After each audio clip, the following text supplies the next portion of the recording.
What's going on, guys? It's Harry Pedigo here, and we're here today to discuss a story of a legendary Greek hero, Alexander the Great. And Alexander the Great, he was born in 356 BC, and he died in 323 at the age of 32. Now, I want to make a couple points in this video. I know you guys have short attention spans, so I'm going to try to hook you up and keep things to the point, okay? So, first of all, you remember studying with me the story of Achilles. Now, Achilles was a figure in the Trojan War, and he was written about in a book called the Iliad, which we've discussed. Now, there are some similarities, I think, between the story or legend of Achilles and the historical accounts of Alexander the Great. First of all, the legend tells that Achilles, upon storming the beaches of Troy, was involved in the desecration of a shrine to Apollo. Now, the ancient Greeks had shrines and, temples devoted to gods and goddesses, and he sort of disgraced the shrine to Apollo by, fighting in it and killing people in there.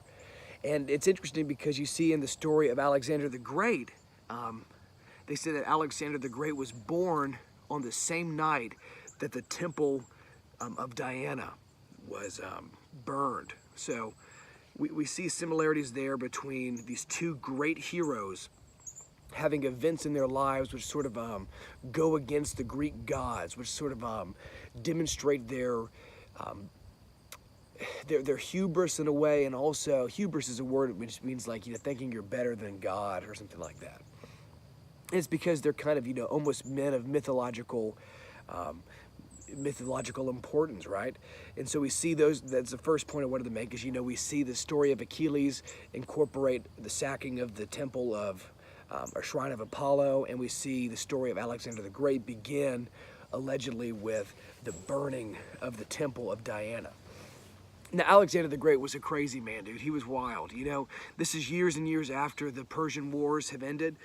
We talked about those. We talked about, we talked about Darius. We talked about, Xerxes, and we talked about Cyrus the Great. And the Persians were a massive force, and the Greeks were successful in repelling them, getting them, making sure they weren't taking over any of Greece.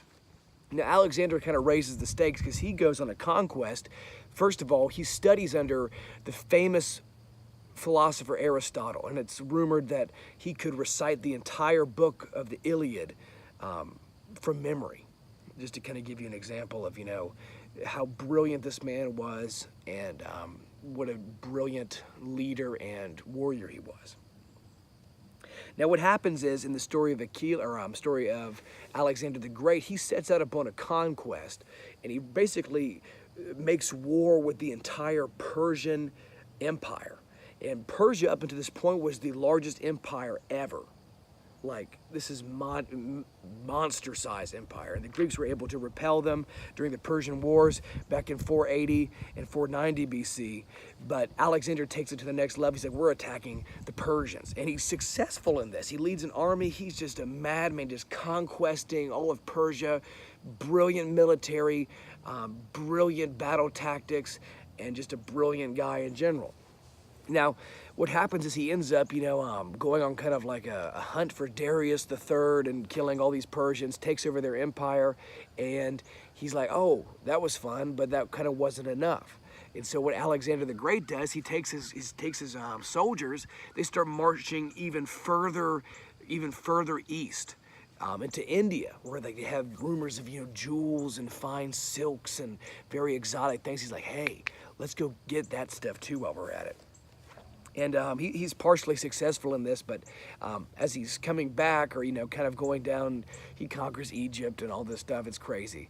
And his men get really sick of all this marching and all this battle, and they're like, dude, we need to go back home. And Alexander the Great's like, fine, we'll go back home. And then ends up Alexander the Great. Some scholars say that he dies of a fever. Some say he dies of alcohol poisoning. Some say that he was just flat out poisoned. But he dies at the age of 32 in 323 BC. The guy never lost a battle. He conquered the entire Persian Empire. And he made the Greek Empire one of the largest empires that the world had ever seen up until this point. And this is important because Alexander the Great, because of his conquest and making this massive empire, we see Greek become a very common language. And we see trade, the dynamics of trade become much more accessible. That, it really kind of modernizes. If you know what the word modernize means, it means to make kind of modern. And language is universal, trade is kind of universal, and the empire is dramatically expanded, and we see one of the greatest civilizations ever arise from the work of Alexander the Great, the conquest of Alexander the Great. And we see trade flourish, we see language flourish, and just the Greek influence in what was the Persian Empire, what was part of India, what was Egypt, is profound. And we actually call that, I mentioned this in class, we describe this as, the Hellenistic period, because Hellenistic is a word which means Greek-like, where the Greeks had influenced via conquest so many different areas that there were sort of vestiges or, parts of Greek life and Greek culture that were found in far-off cultures because of the conquest, And that's about it. Alexander the Great, I know you guys have stuff to do, so I'm going to kind of leave it there. But, remember this, I think that, first of all, Alexander the Great is viewed by historians and the future military leaders, such as Napoleon Bonaparte, as being just like the premier soldier and premier leader. Napoleon Bonaparte was obsessed with him. And we see that his legend lives on, really. And in the same way that the legend of Achilles and his involvement in the Trojan War lives on, we see some odd similarities between the story of Achilles and the story of Alexander the Great. We see the Greek language and the Greek culture flourish as a result of his conquest. The empire that he kind of forges for himself eventually falls into three separate empires, but it's still pretty profound. So think about this. Think about, how was Achilles similar to Alexander the Great? What kind of impact did Alexander's conquest have on the ancient world? And finally, think about the idea of legacy, and think about the idea of reputation and myth, because we're going to discuss that in class. There'll be a prompt on myth, reputation, and legacy when we get back to school. So see you soon, and have a great Halloween.